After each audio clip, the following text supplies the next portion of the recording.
Bom dia, que a graça e a paz do Senhor Jesus Cristo seja em sua vida, no seu lar, em seus negócios. Quero agradecer a Deus por permitir entregarmos nossas primícias a Ele e juntos desfrutarmos de mais um dia dessa palavra que se encontra no livro de Provérbios capítulo 27, versículos 17 a 19, que diz: com o ferro se afia, assim faz o homem ao seu amigo. O que cuida da figueira comerá do seu fruto.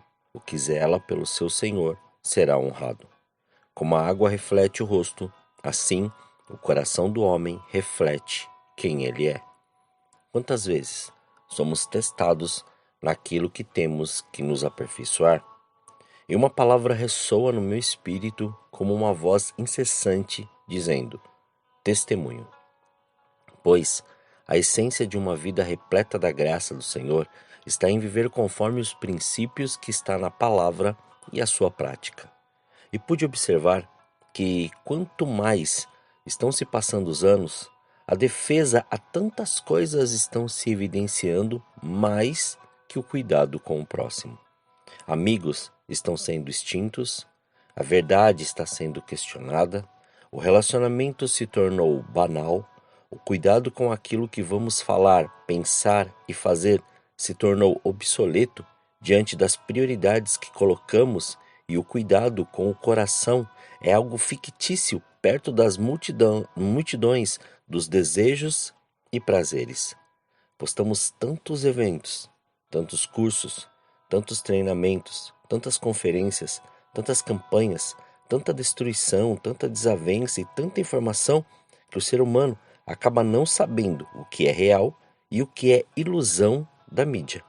Pois não é de hoje que mentiras são criadas para iludir e enganar o povo. Pois vemos que desde a criação a intenção do diabo é uma só: roubar, matar e destruir. E neste momento ele é chamado de ladrão, pois ao despertar em Eva a curiosidade levando à desobediência, fez com que as pessoas em sua volta fossem acometidas pelo mesmo dano. Você compreende que uma atitude errada, um pecado cometido, uma mentira, uma murmuração interfere diretamente nas pessoas que estão em sua volta? Se for no âmbito profissional, ele estabelece conexão com o nível de maturidade e faz a empresa e colaboradores terem a mesma fama. Ou seja, se o descumprimento for uma mentira ou uma falta de integridade, o todo é comprometido. Se for no âmbito pessoal e a questão, nossos pensamentos, emoções e comportamento com a família, amigos, parentes, comunidade, bairro e pessoas próximas, tudo isso interfere drasticamente naquilo que queremos mostrar aos outros, pois somos aquilo que fazemos.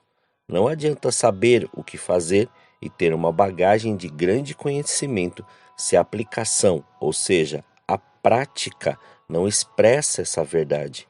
É como se dentro de casa nós estivéssemos falando com o nosso filho aquilo que ele não pode fazer, mas no nosso dia a dia nós mostramos tudo ao contrário. Jesus é muito claro em relação a isso quando diz sobre o fermento dos fariseus e sobre serem sepulcros caiados, belos e formosos por fora, mas totalmente podres, mortos e sem vida por dentro. E Paulo também nos mostra na segunda carta aos Coríntios, no capítulo 5, versículos 14 a 21, algo que tem que ser uma prática nossa, mas tem que ser observado. Pois o amor de Cristo nos constrange. Julgando nós isto, um morreu por todos, logo todos morreram. E ele morreu por todos, para que os que vivem não vivam mais para si, mas para aquele que por eles morreu e ressurgiu. Assim que daqui por diante a ninguém conhecemos segundo a carne, ainda que tenhamos conhecido a Cristo segundo a carne, contudo, agora já não o conhecemos deste modo. Portanto, se alguém está em Cristo, nova criatura é. As coisas velhas já passaram, tudo se fez novo. E tudo isso provém de Deus, que nos reconciliou consigo mesmo por Jesus Cristo e nos deu o ministério da reconciliação, isto é, Deus estava em Cristo reconciliando consigo o mundo, não imputando aos homens os seus pecados, e nos confiou a mensagem da reconciliação, de sorte que somos embaixadores da parte de Cristo, como se Deus por nós rogasse. Rogamo-vos da parte de Cristo, que vos reconcilieis com Deus. Aquele que não conheceu pecado, ele o fez pecado por nós, para que nele fôssemos feito justiça de Deus. E após esses versículos que lemos, temos que ter a compreensão do âmbito espiritual.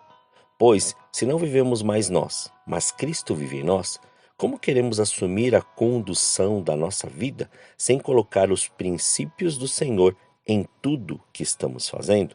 Pois, colocar a palavra só naquilo que nos interessa e continuar tendo o mesmo comportamento de não conhecê-lo, não viver a sua vida e muito menos ter seu espírito vivificado pelo Espírito Santo do Senhor, isso é falar da boca para fora aquilo que sabemos e não somos.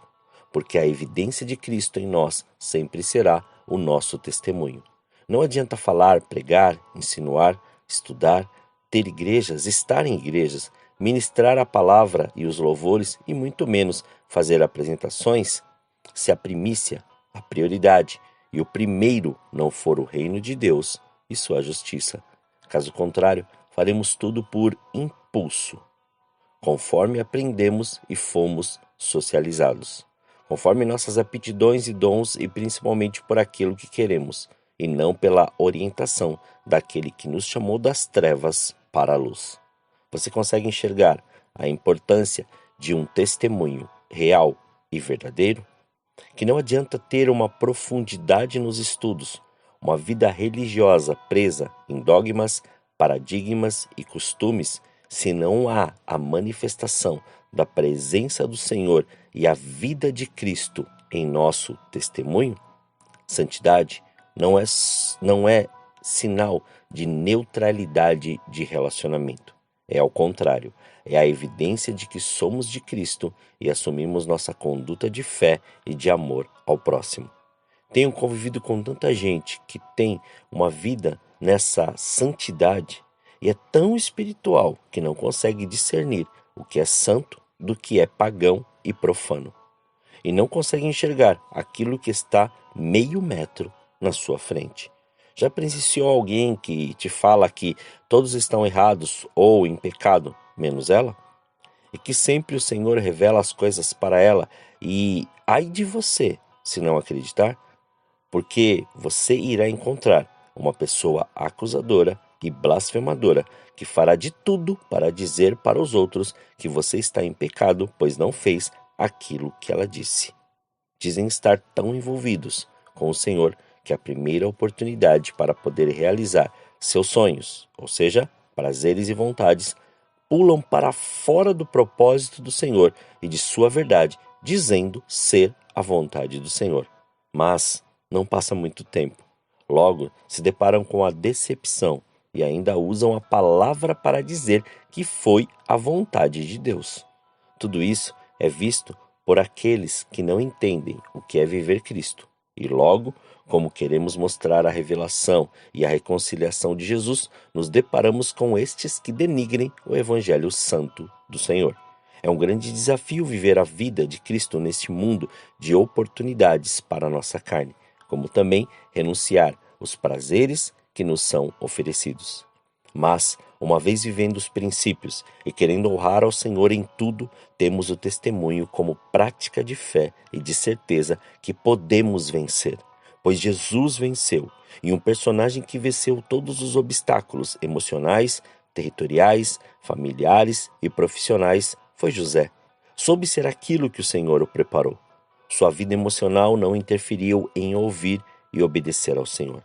Sua realidade, ou seja, seu ambiente, aquilo onde ele foi ou o local onde ele foi colocado, não o impediu de ser o melhor profissional e fazer tudo com excelência para o Senhor.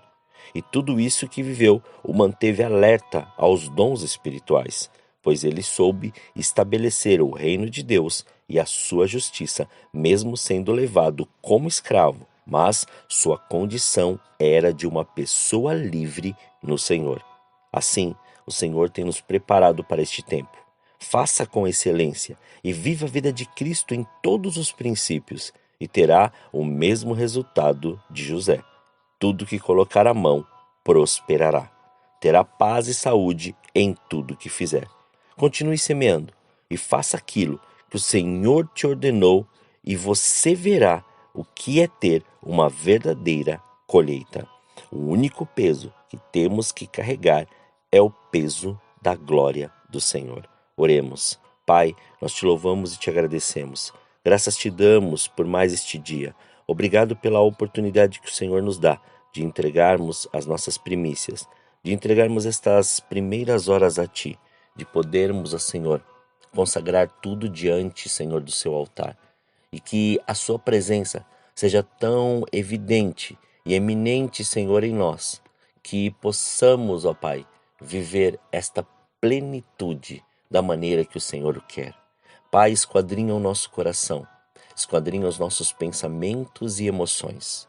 Esquadrinha, Senhor, tudo em nós, para que o seu reino venha, para que o seu reino seja estabelecido, Pai, e em justiça possamos andar, Senhor, sobre esta terra, para poder, Senhor, continuar anunciando o seu evangelho, anunciando a sua verdade, Pai. Mas desde já quebre, Senhor, grilhões, algemas, amarras, todo tipo de situação ou toda circunstância que tem muitas vezes, Pai, levado, Senhor querido, às preocupações ou até mesmo às dúvidas ou à incredulidade. Destrona, Pai, todos estes altares, para que a sua presença venha, seja estabelecida e o seu querer seja manifesto. Não nos deixe, Pai, não nos deixe, Senhor querido, ficar longe desta presença, mas antes faça-nos, Pai, entender, compreender e viver tudo aquilo que o Senhor tem preparado para nós.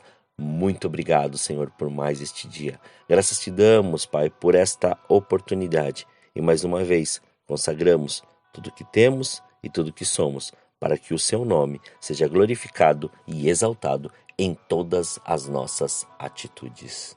Muito obrigado. Oramos agradecidos a Ti, em nome de Jesus. Amém. Que você tenha um dia abençoado na presença do Senhor. Quem vos fala é o pastor Leandro Araújo, da Igreja Apostólica Caminho de São Paulo, capital. Deus te abençoe grandemente.